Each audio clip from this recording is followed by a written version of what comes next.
แม่นบ่นี่โอเคมีแต่ว่าเห็นน้องเพิ่นว่านี่ใกล้ๆเนี่ยเอ้ยลงไปใกล้ๆนี่แม่นเดี๋ยวจังหน่อยเด้อเดี๋ยวเฮาสิพาไปนี่ไม่น่าจะเจ็ดก่อนแล้วอ่ะมีอาเซียนอาเซียนมาเจ็ดโต7 ตัว1 2 3 4 5 6 7โอเค5คูณ15 6 เมตรจักโต5 ตัว1 2 3 4 5ครบโอเคปัจจัยนี้ตัวหายเลยประจักษ์หัวได้ไงไอ้เราสิได้เกเมื่อจะน้องบานนี่ไอ้ซอยเขาซอยแล้วแหละการน้ำหมักน้ำมันเป็นตั้งง่ายใหญ่ใจดีเด้ออยู่สหรัฐอเมริกาไอ้เราก็เป็นคนเล่านี่แหละเลยแต่เป็นได้ชดชอยมาในครั้งนี้ก็มีแต่อย่างเจ้าขอบคุณทั้งง่ายเราเนี่ยเด้อให้พรให้ใจทั้งง่ายเราเนี่ยเป็นอยู่ดีมีแห้งเลยเอาว่าผ่านเลยนั่นไงขอบคุณอาใหญ่ใจดีจากต่างประเทศก็ได้เลยขอให้อ้ายอยู่ดีมีแห้งความเจ็บบ่ให้ได้ความไข่บ่ให้มีปรารถนาสิ่งใดขอให้ได้สิ่งนั้นสมความมุ่งมั่นปรารถนาอย่าเจ็บจะจนลำรวยเด้อสาธุ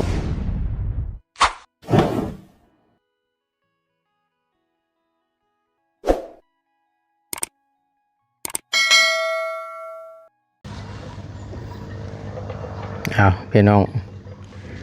เปิดคลิปเปิดภาพอีกบัดนี้เนาะพร้อมกับอุปกรณ์เครื่องเคลื่อนน้องน้อยหรือว่าไม่ทางเจ้าของห้านเพิ่นเนาะก็ได้ขึ้นมาชงเห็นว่าเปลี่ยนแผนน้อยนึงว่าสั่นพี่น้องที่แรกว่าเสียเข่าไปไว้อยู่หน้าเพิ่นแล้วบัดนี้ทางพ่อน้องน้อยว่าได้ล้มแล้วว่าเพิ่นจะมาไว้อยู่เทียงอีกเทียงหลังนึงใกล้ๆกันกับหม่องที่จะเฮ็ดเทือนน้องเพิ่นนี่แหละเนาะบ่ฮู้ว่าแม่นบ่ดิพี่น้อง เบิ่งก่อนน่าจะแม่นล่ะเบิ่งมาเลยเห็นว่าไว้หั่นก็ได้เด้อว่าซั่นมันใกล้ว่าซั่นทางบ่ตูนก็เลยว่าเอ้าได้เบิดว่าพอดีทางน้องปัจจัยเข้าไปหาน้องเพิ่นอยู่เถียงนาพุ่นแหละที่แรกก็ว่ามีหม่องไว้บ่ตูนว่าจะเอาไว้พุ่นว่าแม่นบ่นี่โอเคมีแต่ว่าเห็นน้องเพิ่นว่านี่ใกล้ๆเนี่ยเอ้ยลงไปใกล้ๆนี่แม่นเดี๋ยวจังหน่อยเด้อ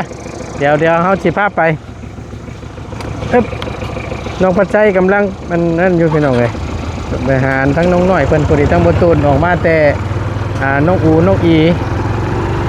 แต่ก็เลยมาขอทั้งยายเรามาพอดี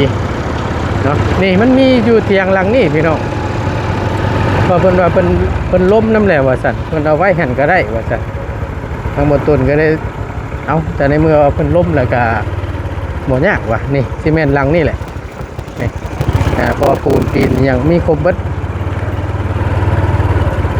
พี่น้องเพิ่นบ่รู้ว่าอันใดเนาะเดี๋ยวบ่ตูนถามมาอีกทีนึงก็ได้เนาะจอดอยู่นี่พวกเล็กพวกหยังของเพิ่นบ่รู้ว่าอันใด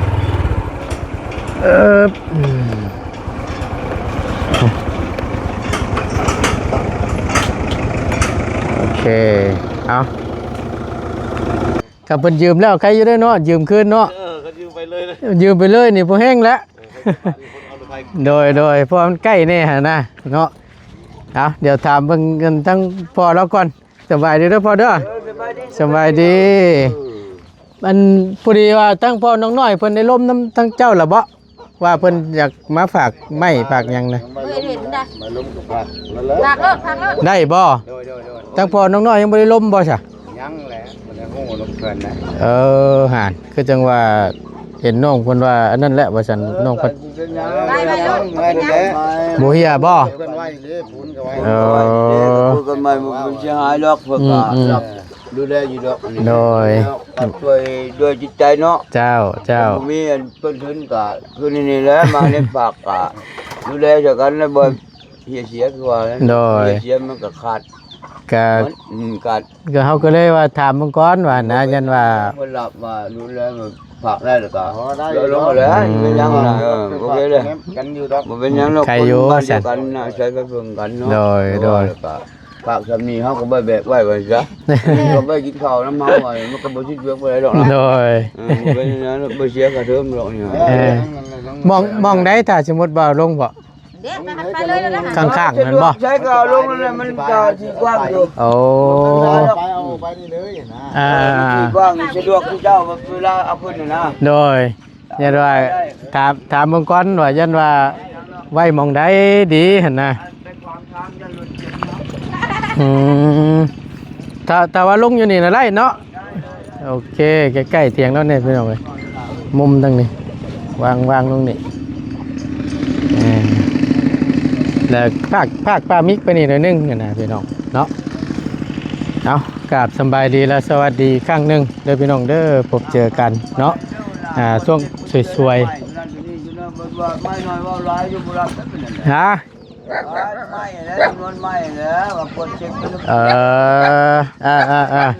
โดย นี่พี่น้องเลยเฮ้ยมันแท้ๆเนาะครบหน่อยเนาะเอามาครบเนาะตามจำนวนที่ต้องการเนาะเอาสบายดีครอบหนึ่งเด้อสบายดีฮะเป็นว่าไงเอาลงไว้หมองนั้นต้องมีแค่ยางบ่ฝกแดดอ๋อแพ้ยางบ่เวลาเอาลงแล้วมันบ่ฮะเอาถอยไว้ถ่าก็ได้พอดีน้องเป็นกำลังออกมาอยู่ดูว่าอยู่ในห่มนี่ไงบ่ห่มนี่บ่ห่มนี่ก็ได้คือกันก็ว่านั่นกะได้คือกัน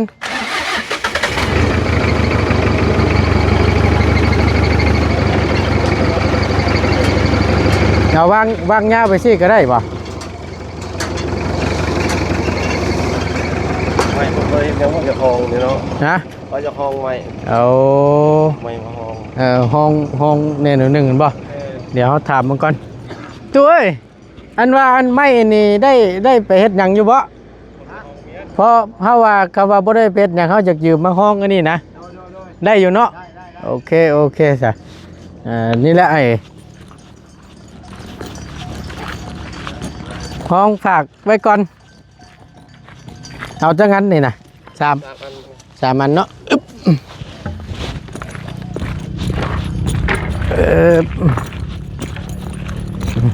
เอาห้องถ่าน้องเพิ่นลงมาก่อนไปน้องโ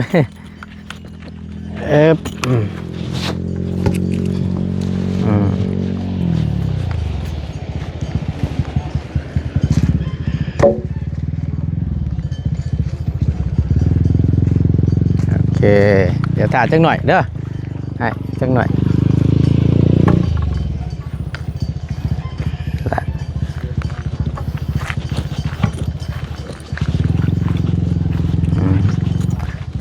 เมื่อวานนี่อันนั้นบ่เมื่อวานนี่น่ะมาชงไม่บ่เตียงบ่โอ้ยจะโทรมาจักโมงก็โทรหาน้องเพิ่น3 โมงเฮากลับเมื่อแล้วนั่นเฮาลงไปนั่นพุ่นละได้บ่ชูงปวดติ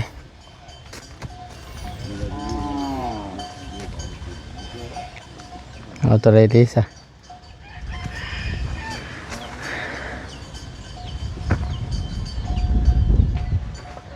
มันใกล้คือว่าแล้วพี่น้องฝากไปอยู่นี่เพียงคุณเคยกันอยู่บ้านเดียวกันแล้วก็นอนหน้าประจำถ้าว่าเสียวไปพุ่นก็อันนั้นพูดนะขอชิวานคุณแล้วอยู่วังนั้นได้วังนี่นะวังกุ๊กเชือกหล่อนนี่ภาคปลามิกนี่ไปน้อยนึงนะแม่นนั่นแหละยันเขายืมไปฝากพวกยันคนยืมไปเลยมันโบคักกันนะยืมขึ้นแค่อยู่ฝากมันอยู่มาบ้านนี่มาเข้าโฮมก่อนยังเคยมีวันอาหารมานับสบายดีแมวบ่เอานี่แหละหากมาฮอดก็ได้ว่าจัดแจงเบิ่งไว้มองห่มนี่แหละว่ะแล้วจังค่อยให้น้องน้อยเอาผ้าตังเขียวผ้าตังอยู่ในหน้าเจ้าน่ะมาปกมาปกยามันบัดแล้วจังแปว แรงก็ได้ ช่วงใดก็ได้บ่เป็นหยัง คนมาดอกตีมื้อนี้เนาะ จังว่านี่แหละ มากระดับเสือหนึ่งไปยังดอก เออเอา ได้สนองเพิ่นว่าพ่อเพิ่นว่าบ่ให้พี่ เลยล้มแล้วบ่พอเจ้าล้มแล้ว เพราะว่าป้านี่ก็ได้พอแล้ว อ่า จะเถียงให้เจ้าแล้ว ได้ล้มแล้วบ่พออ้ายถามล้มพอเจ้ามาล้มแล้วมั่นใจ เห็นเพิ่นว่าแม่น่ะมาล้มหากันว่าเพิ่นแล้วเนาะ เอา นี่ได้เนาะ แต่ตั้งง่ายถามเมื่อกี้แล้วว่าพอน้องน้อยมาล้มแล้วบ่ว่าจะผากไม้ผากตอกยังบ่เห็นเราอ่ะแต่ก็ผากได้แล้วอ่ะก็ได้ถามเบิ่งให้มันความสบายใจแล้วเนาะสองกำสองพายแล้วเฮ้ย เป็นนั่นเป็นนี่มา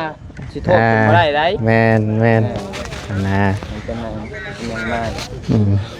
มา มีแต่ว่านั่นแหละตามนั่นแหละคำว่านั่นก็เอาลงไว้นี้ให้ว่าไว้นี่แหละว่า ได้เบิดตามสะดวกรถ เพราะว่าหนึ่งว่าแล้วมันใกล้น้ำแน่ก็คือเว้าหั่นแหละขอ งั้นให้น้องน้อยย่อขามนี่ก็ได้บ่จากใช้รถกันย่อเทละ10ขาม ใจได้แท้ ฮะ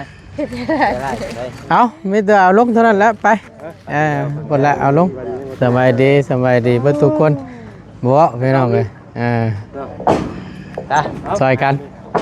เนาะ เจ็บดีได้บ่นี่แหละ ไว้นี่แหละมันโฮมดิ เช่นเคยเนาะพ่อกับช่องยูทูบพ่อคุณเคยล่ะ รอดโอ้ย คนไลน์ไปเลยนึง คือว่ามาฮ้อกี่จักรอดเนาะ งามไม่เห็น คัก งาม ก็ชมราคาแล้วว่าเพิ่งก็เจ้าหู้นั่นแหละคำได้เข้าโรงงานเพิ่นแล้วนี่โย เอ็นจีนักกูทางมันใหม่เนาะ บ่งามกับผู้ที่ได้ให้เราเกมเมื่อคืน โอ้สั่งเลยดิ บอกเราได้ว่าบ่งามเลยเกมเมื่อคืน ตรงนี้เนาะ คักโย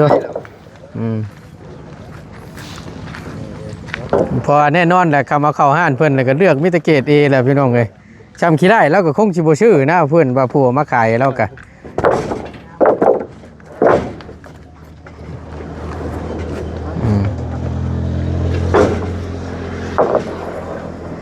พอดีทั้งบ่ตูนให้น้องพัดชัยเคลียร์เมื่อวานนี้ก็ได้พอดีจัดแจงมาถือว่าครบน้องๆเนาะ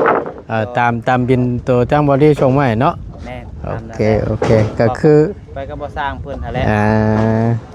อันนี้นี่ชุดเดียวกันกับมันเพื่อนน้องอูน้องอีเพิ่นพี่น้องเลยชุดตัวนั้นเลยเพราะว่ามันเฮ็ดขนาดมันซ้ำกันนั่นนะทางบ่อช้างเพิ่นก็ไปน้ำโย เสาได้สับประตู ฮะ เสายังน่ะ เสาปูน เสาเรือน โอ้ยตั้งเรียบร้อยแล้วเพิ่นตั้งนี้มาทำมาเสาอยู่เพิ่นบ่ได้ค่อยฮักว่าครั้งแรก เราบ่ได้ค่อย ไม่ได้บอกไปหน้าเพิ่น ส่วนใดก็ออกส่วนนั่นกันออกนะ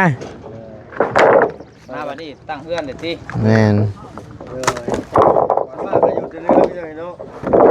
อันนี้นี่ไม่น่าจะเก็บก่อนแล้วอ่ะ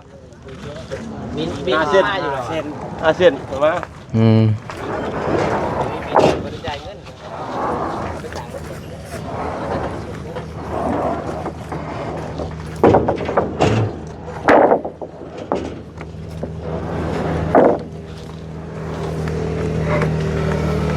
พอได้โฮมไหมตัวนี้พี่น้องเลยฉันละพอแห้ง ก็บอกเพิ่น แมน เพราะเพิ่นยังบ่ทันเมื่อย แนวมันแหละ เพิ่นเมื่อยผมจะไปเบรกให้คนละบาทเบรกให้คนเพิ่น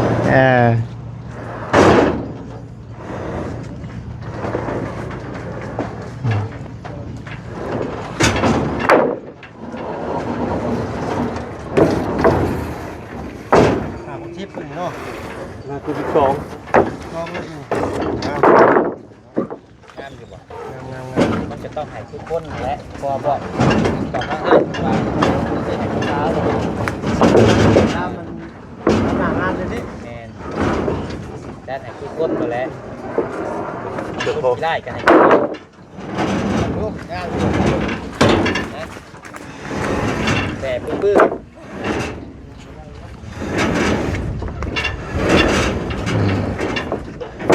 เม็ดเดี๋ยวนี้ ฮะ4 เมตรบ่ตัวนี้ แม่น เอา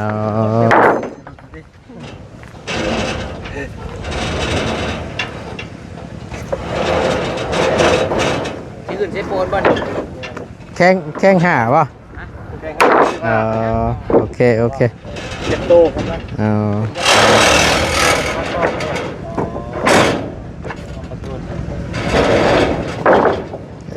เออ ให้กระเป๋าจะได้สั่ ฮะ กระเป๋าจะได้สั่ กระเป๋าไอ้บ่ได้ถือ ไปก่อนแหละ บ่มันสุดอยู่พุ่นต่างหากเด้เสื้อผ้าหน้าแพ้ พูดแล้ว มีอยู่พุ่นต่างหาก บ้านสองหลังได้ป่ะ มีบ้านสองหลังเด้ หลายบ้านป่ะคนหลายบ้าน ไม่ใช่บุรุษครัวก็มีช่องบอลนะไม่ใช่บุรุษครัวอะไรเนาะ ว่าเด้อไง คนเรื่องไปหนึ่งไปหนึ่งเนาะ บ่มีตัวนั้นน่ะ มีแล้วคือเบสเซนหับเอา เออจักว่าแล้วครับ เจ็ดร้อยแล้วเจ้าว่าบุมีได้ชื่อคอยกับพี่ได้อยู่บัว บ่ แมน อ๋อในบ้าน เป็นมาแจ้งชื่อแจ้งอายุเลย อ๋อจักว่าแล้วจัง แนว บ่ดีบ่งาม ฮอดบ้านโคกประไว้กึกแล้วเจ้า ตายน้องว่าจะย่านแต่บัด อยาก็ได้เนาะ อ๋อ น้องน้อยบ่ได้พบกันแต่รุ่นเลยเนาะมาบ้านนี้เลยยังบ่เคยเห็นจักเทื่อเอื้อนน้องเพิ่นเนาะ เวลาจังน้อยก็ไปเบิ่งแหละ พาไปเบิ่งเลยเนาะทานอยู่นี่ก็ได้อันนี้เป็นบ่อนน้องใช่ไหม เดี๋ยวบ้านเดียวกันเนาะ ชื่อ ขอผักไม้ ไอยู่หั่นมีคนเผาก็บ่แห้งแล้วเพิ่นสิยืมไปอันขึ้นกกไม้ โอ้ เนาะ โหเรียบร้อยแล้วแหละ มาแล้ว ลึกหน่อยเนาะ ผมเลยย่านเนี่ยขอย่านโทรศัพท์แล้วก็ปิวด้วยนี่ แม่น รูปพุ่มขึ้นชูงนั่นเป็นเรียบร้อยแล้วแหละ ใจน้ำเดือนแฮนอยู่นี่กะ จักสิไปแล้วจักน้ำพี่น้องเอ้ย ใครรอบมื้อนี้บ่ฮ้อนปานใด ฮะ บ่ฮ้อนนะบ่นี่ ใครในน้อยหนึงเอาเดี๋ยว แล่นเลยบ่นี่ ฮะ แล่นเลยบ่น แม่นค่อยๆขึ้นไปนั่นแหละ ที่ตับ ค่อยขี่ไป 5 4 6 เอาไว้บอกว่าไม่หยัง อ่อนกันเนาะทุกวัน เออ คอยรู้ท่อกับชีวิตบาดนี่ เนาะ อ่อนคือห่างกายไปตอนนี้เลยอ่อนล้าไปเบิดแล้ว นอนลาไปเมื่อไรโอเคพี่น้องเลยเอาเดี๋ยวให้ตั้งง่ายเพิ่นเอาไม้เอาตอกลงก่อนเนาะเดี๋ยวจะค่อยนับเบิ้งน้ำกันอีกรอบหนึงพี่น้องเลย แต่จังว่าถ้างบมากแล้วยังงบพอ ไม่18จักตัวนี่ 36 36โอเค งามใหม่ทางนี้เนาะไม่ว่าไม่ ตัว คั นั้ ด นไม่ เก ยั ต งจะตัวไหน ไม่คัด ครับ เกตเนี่ยอยู่ทางบ้านเนาะ จักชื่อว่าทำไมนาสิบสองตากินไร ตัวนี้สิเป็นอันนั้นเพิ่นละว่าตัวนี้ เมียเขาเรียก ราคากันต่างกันจากบ้านเฮาที่ขึ้นไปถึง นี่แหละ แล้วก็ ตัวนี้หน้า15ป่ะ แม่น ตัวนี้หน้า12นี่เนาะ ชุดนี้ชุดขึ้นโค้งบ่ว่าดู แม่นคือน้องอูน้องอีเพิ่นนั่นแหละ โอ้โดย เต็มระบบเลย พากันขับมาหุ่นบ่ ดูว่าพี่บัง แม่นได้ออกมาแต่พุ่นละก็เลย มดเช่นไง ทางพอช่างเพิ่นทาสีเป็นลมอยู่ สิขาว ใครดอกเป็นฮักแขวมัน หน่อย พูดออกใหม่ก็ได้ถ้าเราโบกัสมือรู้แหละเอามาแก่มาแต่บ้านไหนอ่ะ น่ะมันค่อยโคกนะมันค่อยโคก หน้าก้อยคู่ แม่น กับโบใกล้ที่เนาะมาแต่นี่หันมาเนาะ อยู่วังนั่นเด้วังโค้งอะนะ บ้านดงยางอะไร อย่างละหันได้รับ จ้างบ้าน เปิดไม่นี่แม่นวังนะลงไปอยู่ใช้มือหันได้แล้วนะ ไปหน่อยนึง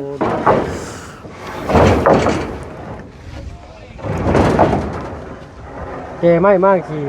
เพิ่นบ่เก็บค่าทางค่าหยังบ่ ขอบเพิ่น พอเพิ่น อืม ก็ถือว่าพวกนั้นจะขอก็ได้เสียคือเก่าเนาะ ถ้าก็ออกมาพอดีก็ได้พ่อแม่นบ่ว่านะก็ได้เป็นโตตามเจ้าหั่นแหละ ตั้งตาเลยอยู่ดิ ตั้งลำห่างถ่าอยู่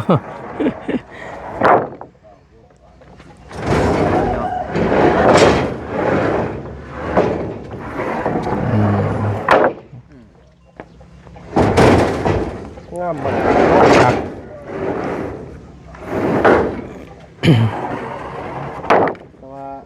จำนี้แทบสิบ่ได้กบเลยขึ้นดากใส่เลยเด้ โอ้ย พบกันอะไรเก้า สันสิกบก็ยันสิได้ไหมได้ งามบ่ แต่คือสิใส่เลยโลดนี่ โอเค ไปหากบมาเอามาถูได้ไปหาไก่ด้วยมา อืม กบ งามไม่งามนี่นะ ให้น้องต่อดีทำตามน้อย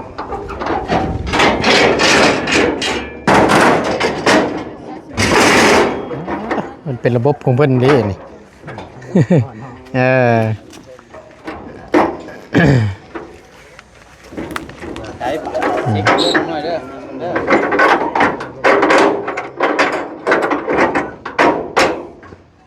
โอเค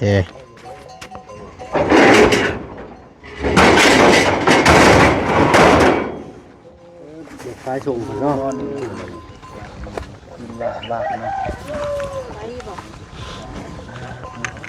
คักบาทนี่กองเอิ้นเทินอยู่ ไม่48 36 ไล่เบิ่งน้อย ไปได้สัก ได้จักไม้นี่บ่ อืม จักไม้ 2 4 6 7 8 9 36เซนเนาะไม้48ตัวนี้ แม่น 5 6 7 8 9 3 7 3 7 8 9 10 11 12 13 14 15 16ครบ น้ำเบิ่งน้ำ เสื้อละ6ตับ อืม ตัวนี้12 2 4 6 8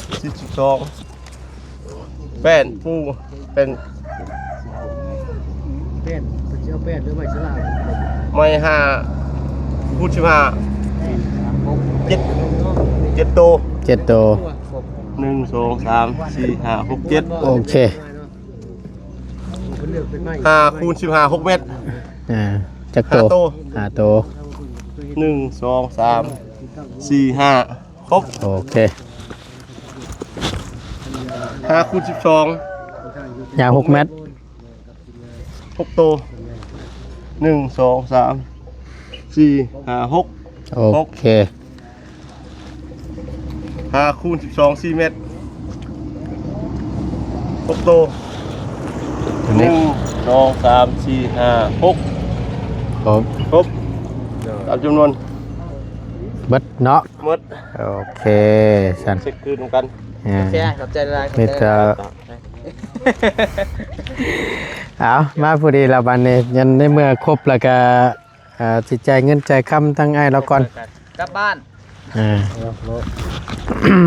มา นะพี่ อืม เออจริงครับ เมื่อนั่นแหละตัวเบือกได้ติงสิแก้มือเฮือนติงพูดละยากบ่ชัก ว่างอยู่ดิ ตายเตียงหน้ากันยังว่างอยู่ได้ เอามาเข้าห่มได้ เอา เด้อ มุมไหนมันแจ้งเอาทั้งใด อันน่าจะดี เห็นไหมพร้อมเนาะ เห็นไหมน้ำแน่มามันยากนี่นะพี่น้องก็ช่วงเที่ยงๆนี่อากาศมันร้อนนี่ก็ได้บัดเนาะไปหามุมเบิ่งนั่งเบิ่ง สาวน้อยจนแดงหมดเลยฮะ เอามันเหย้าแบบข้างหนึงด้วยนะ โอ้ยเนาะไปโบยกล้าไปน้ำหลังแล้วเนาะเนาะ ไปอย่าบ่ ก้อนใหญ่โพด อย่าบ่ ย่างเลย อย่าบ่ฉันก็เฮ้ เนาะค่อยสิ น่ะเบิดเนื้อเบิดตัวแล้วก็ซ้ำนี่แหละน่ะอันนี้ก็ของน้องอีนี่ก็ แต่งมุมมันนะ บ่อยากไปน้ำเนาะนี่ฮะญาติเลย บ้าอย่าบ่ หลายโพดว่า ก็พอได้อาศัยกันนี่แล้วเนาะพอมันนี่เอามานี่ตัวนั้นใครเอานี่6 ล้านที่ตัวฝากง่ายถือแหละ โดย ก็คืองบก้อนนี้ก็สิฮู้ดีแหละพี่น้องเนาะก็ที่ว่าจะเปิดร่วมสมทบที่ว่าจะซื้อรถก็มีแต่ว่าส่วนที่เหลือก็แม่นอยู่น้ำน้องเพิ่นบ้านน้องปัจจัยนี้ หัวหายเลยปะจัก หัวเด้อเคยไอ้เราสิได้เกเมื่อจะน้องบ้านนี่ แหละน้องน้ำปัดใช้กะ จักว่า แรกมากก็ได้8 ล้านปลาย ถือมึงดูละ ถือบ่ ถือเบิ่งนำมึงก่อน1 2 3 4 5 6 7 8 9 10โอเคเอาทั้งเบิดเท่าไหร่นะ 12 ล้าน 7 แสน 44 พัน 4 แสน 12 ล้าน น้ำมันทำประทันไรเขา อ๋อ พอน้ำมันคืมแน่จอยกัน 2 ล้าน 7 แสน แน่ โอ้คือว่า7 นี่ได้ตัวนี้เขามาไล่ตัวนี้มันบ่ถึกเด้อตัวนี้มีรายวันเนี่ยมันบ่ถึกเลย มันมีโตแสน75นะครับมาคูณ6เนี่ยมันออกล้านกับ50,000นะ แต่ยอดรวมบัดนี้ ยอดรวมนี่ 12 ได้นำกันได้นะ 12ล้าน744,000 แม่น อันนี้บวกค่าน้ำมันนำบ่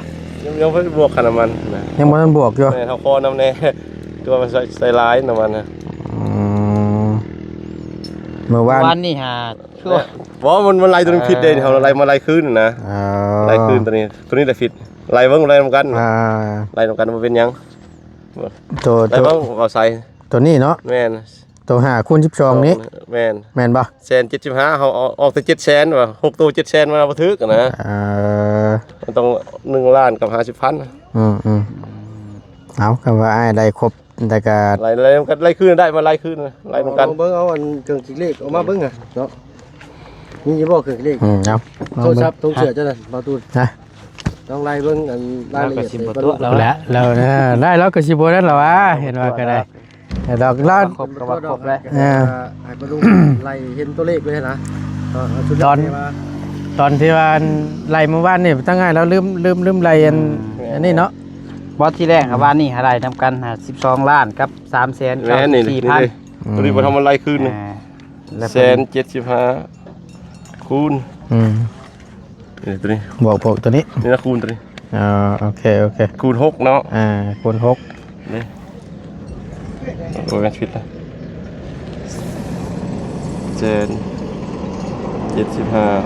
คูณโตเอา 1ล้าน50,000 ล้าน50,000เอารายวันเนี่ยออก700,000นะ สิถึกละชาบันนี่ ยังดอกบ่ถือก็ไล่ขึ้นใหม่คะแนนว่านั่นก็ไปหาเพิ่นอยู่ห้าน งานบ่ยากไล่ขึ้น ห้านเพิ่นก็บักใหญ่หนึงเพิ่นบ่ตัวดอกละว่าเนาะ แม่น หลายสาขาอยู่เพิ่นก็ อยู่ใช้น้ำนี่ อยู่นครโคกโนนยาง โนนยาง บ้านดานนพันธ์เมืองไชยภูทอง นุ่นย่างนี่เจ้าว่าห้านใหญ่ๆบ่จ๊ะ แม่นหันไงเลย ห้านได้บ่น่ะ แม่น กับน้องทราย บ่ แม่น เป็นอยู่นู่นหั่นน่ะ แล้วบ้านไผ่ล้อม บ้านไผล้อมก็มี เมืองจำพร บางกอกเล็ก แม่นหัน โอเค ตื้มมีโคกเนาะ ร้านพอปรีปันพ่อก็ขายรถหมูตัวน่ะเอ้าไม่ดีเลย กำลังงามนั่นน่ะหมู บ่บัดนี้ ได้อยู่ดอกกลับไป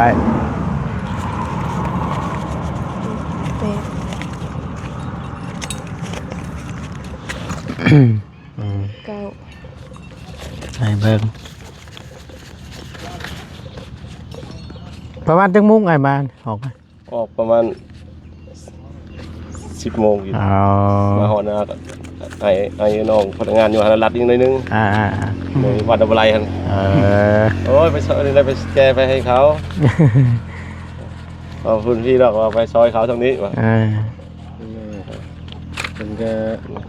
อำนวยความสะดวก พอแล้วบ่ วันหนึ่งถูกกันกว่านี่นะ ถึงว่าเกิดอะไรครบก่อน จักล้านตัวนี้ ใบไม้มันหล่นน้อยเนาะมองนี่มันหล่นชีนห่อนในสะดอกว่ะ สอง หก หกเลย เท่าไหร่ เดี๋ยว ก็ มาบเลย สองสี่ พอบวก6เป็น12เนาะ เอา 12ล้านรวมทั้งหมดนี่12ล้าน744,000บ่คือ ได้บวกอันนี้ยังบ่ทันได้บวกค่าน้ำมันบ่ ปัดชี้เอา ปัดออกไปซะ44นี่ เอาแต่700,000เนาะ แม่น บวกค่าน้ำมันเพิ่มเพิ่นอีกบาทพอนำ ขอน้ำเลยได้เอาเชื่อออก ลดให้บ่ได้บ่ค่าน้ำมันตามเว้ากันว่านี่ เอาแซนไปเอาคอได้แต่2 ลิตรเลย พอได้ทำได้อยู่60,000ทำได้อยู่2ลิตร ได้ใหม่ซำได้นะท่านนะ เอาเป็นปัด40,000เอาได้จังได๋เนาะเอาซอยกันย้วนกัน ซอยกัน ทำเลย ลองให้อ้ายเพิ่นนับเพิ่นก่อนว่าพ่อบ่นะ นับพอแล้วแหละ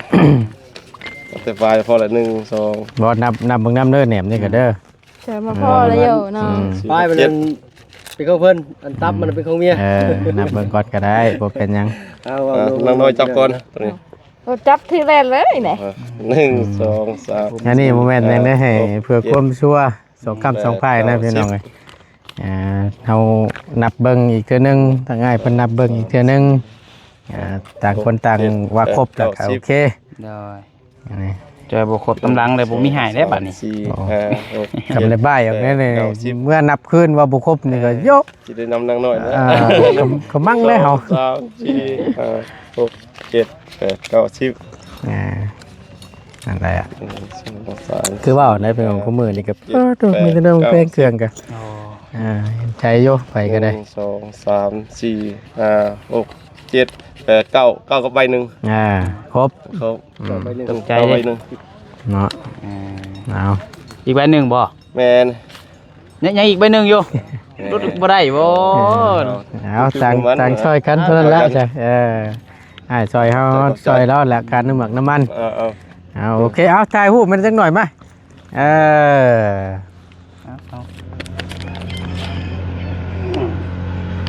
โอเคเอาจังใดขอบใจใดๆเด้อขอบใจใดๆขอบใจคุณแล้วมีอย่างหลัง ว่ากันใหม่ เจใช้บริการอีกรอบแล้ว จะมาหลัดทางเลยนี่ รัด เท่าไหร่ รัดรถนะกำอย่างรัดก็ได้ขอบใจขอบใจ โดยขอบใจก็การได้ขอบใจใดๆเด้อขอบใจไว้มือหน้าพุ่นละเนาะเอาตุกู้พี่นั่งบ้านนี่นั่งลงโดยโดย รถบาทนี่ นั่งก่อนจังหน่อย กินนี่ยังว่าอยากนั่งนักอยู่ป่านนี้เปกระแซ่บอยู่นะ งานนี้ไม่เนี่ยโอเคฟังนี่ก็ได้ คือว่า ยังชูอยู่บ้างข่อยนะว่าเพิ่มยังชูอยู่เนาะโอเคชาวกวายเลยชูตายกัน เอาหมวกให้ปลาลุงคนเบิ่งอยู่ผมดำๆคือช่างมาทำให้มันดอด คือว่า นี่โอ้ยครับ เลยเนาะ ไปกันซะ การ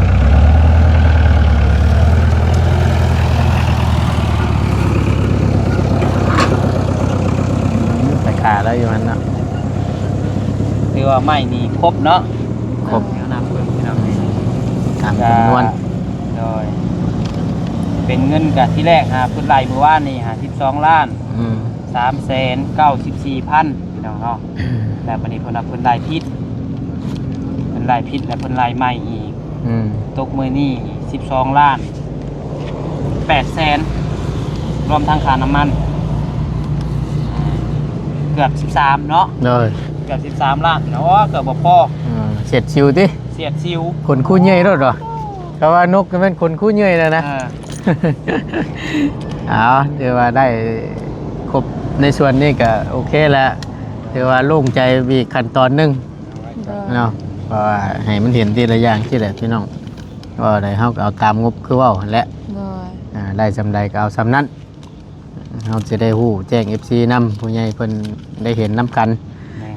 ว่ามันขาดอย่างแน่มันบ่พอในส่วนใดแน่นะได้ส่วนนี้อันนี้ถือว่าสุดเครื่องเฮือนนั่นพร้อมไม่โซดาแอมทวนแอมอย่างพร้อมเบ็ดเช็ดไปเลยพี่น้องคือเฮือนน้องอูน้องอีแหละตัวนี้นะที่เหลืออะไรก็ อาลูซิ่งเนาะ ลูซิ่งแล้วก็คาช้างนั่นแหละ ตัวหลังคา ตัวนั้นแหละในจุดนั้นแล้วมีมาหาได้ก็จังค่อยว่ากันคือไอ้เว้าแล้วแต่ว่ามันบ่นั่นก็คำพวกขายก็ขายแล้วงัวก็ได้เอาไว้เฮ็ดหยังเนาะขาย คันขึ้นโค้งไว้บ่มีแนวมุ่งนี่หวายดอกนั่นนี่เนาะ ผลตกใจนี่โยคือว่าหั่นแหละเนาะ คือว่าตัวก็ขึ้นไปกอดไว้ก็ได้เอาเสือไปจุ่มไว้ เอาเพื่อเป็นการบ่เสียเวลาเนาะก็สมมาภาคควรแหละตั้งบ่ตุนก็ได้ก็มีแต่ว่าเดี๋ยวตั้งบ่ตุนใจตั้งน้องน้อยขอบบุญขอบคุณตั้งอ้ายใหญ่ใจดีเพิ่นก่อนเนาะเดี๋ยวจังคอยตั้งน้องพัดไชตั้งผู้ใหญ่ตั้งน้องพัดไชอีกท่านหนึงเนาะก็มีแต่ว่าเป็นตั้งอ้ายใหญ่ใจดีเด้ออยู่สหรัฐอเมริกาเราก็เป็นคนลาวนี่แหละล่ะแต่เพิ่นได้ชดเชยมาในครั้งนี้ก็มีแต่อย่างเจ้าขอบบุญขอบคุณทั้งอ้ายเรานี่เด้อให้พรให้ใจทั้งอ้ายเท่านี้เพิ่นอยู่ดีมีแห้งแหละว่าผ่านนี่แหละนั่นไง ขอบคุณขอบคุณอ้ายใหญ่ใจดีจากต่างประเทศก็ได้เลย ขอให้อ้ายอยู่ดีมีแห้งความเจ็บบ่ให้ได้ความไข้บ่ให้มีปรารถนาสิ่งใดขอให้ได้สิ่งนั้นสมความมุ่งมั่นปรารถนาอย่าเจ็บจะจนลำรวยเด้อสาธุก็จะว่าขี้ขาดตั้งเข้าอยู่พอเอาได้ตัวนั้นเด้อยาแล้วบ่เป็นยังเนาะ เอาก็มีแต่พุ่นละตั้งอันขอบคุณตั้งผู้ใหญ่ตั้งน้องปัจจัยก็ได้บัดนี้เด้อ มีแต่ว่าทางคุณยายทางน้องบัดไซกับหลายคนพี่น้องเนาะเพิ่นสมทบกันก็มีแต่ว่าขอบคุณผู้รักผู้ใหญ่เบิดทุกคนหั่นแหละ โดย ขอบคุณอาใหญ่ใจดี ผู้ใหญ่ใจดี ผู้ใหญ่ใจดีว่าทุกคนขอบคุณพ่อแม่ขอให้พ่อและแม่อยู่ดีไม่แห้งความเจ็บบ่ให้ได้ความไข้บ่ให้มีปรารถนาสิ่งใดขอให้ได้สิ่งนั้นสมความมุ่งมั่นปรารถนาอย่าเจ็บอย่าจนลำรวยเด้อสาธุ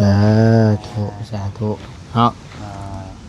เอาก็ถือว่ามาฮอดเสร็จสิ้นเป็นที่เรียบร้อยพี่น้องเลยมีแต่ว่าหาผ้าเด้อมาปกไว้อยู่ในเถียงหน้าเจ้านั่นนี่แล้วก็มาปกคุมจิกไว้จับเจือเนี่ยมาเต็งไว้สาบฮอดมือเฮ็ดบ่เรื่องงบเฮ็ดเทือนเฮ็ดชานเพิ่นก็ยังเว้าบ่ได้พี่น้องเอ้ยเอาตามงบว่าซั่นซะถ้างบมาเมื่อใดมีพร้อมแล้วก็สิให้ทางผู้ใหญ่ยาวเพิ่นมาเฮ็ดนะพี่น้องเพราะว่ามันค่าสร้างเต็มนี่ก็ประมาณ 15,000 บาทถ้ารวมเป็นแต่ว่ามาเป็นกีบนี่ก็ตกอยู่ประมาณ10 ล้านพี่น้องเฉพาะค่าสร้างนั่นนะก็แจ้งให้ครับผู้นำกันเนาะ คะแนนว่าแล้วเบิดเลยทั้งอันนั้นลูกชิกนี่ก็รวมๆ3พุ่นแหละพี่น้องเนาะหลัก 30,000ทางค่าสร้างนำหั่นน่ะเนาะ โดย ประมาณพุ่นใดพี่น้องเอ้ย ที่แรกก็โหดแหละมันหนักอยู่ ไกลอยู่ ก็ค่อยเป็นค่อยไปได้สำใดเอาสำนัดเบิดนั่นแล้วก็โจกก่อนปีหน้าพาใหม่มาก็ต้องค่อยว่ากันอีกแล้วเขาแล้วน้ำเขาคนเล่าได้เขาได้ก็ขายมาเทือนนี่จะได้ใช่เนาะเอาโอเคจะมีแต่ว่าทั้งไอ้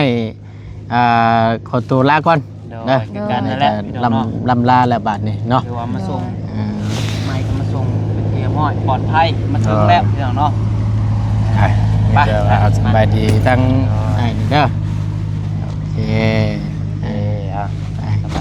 โอ้ยสบายดีทั้งส่งปัจจัยนำเนาะทั้งน้องเพิ่นมา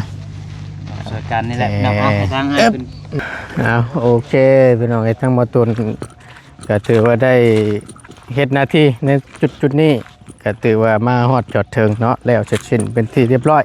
คือทั้งหมดตุนได้ว่าอันแล้วพี่น้องเนาะก็จัดแจงมาให้ในส่วนใดที่เพิ่นงบพอเนาะก็เอามาให้ครบแล้วบาทนี้เนาะแต่ว่าทั้งหมดตุนเนาะก็จะได้ขอจบคลิปปิดคลิปก่อนลำลาลงไว้เพียงสำนี้ก่อนเด้อพี่น้องเด้อจังใดก็ขอบคุณทั้งไอ้ใหญ่ใจดีหลายๆเนาะที่ไว้วางใจให้กับบ่ตูนเป็นสะพานบุญให้เนาะในหอบนี้เนาะก็ขอให้ทั้งอ้ายพร้อมครัวจงสุขภาพร่างกายแข็งแรงอย่าเจ็บอย่าจน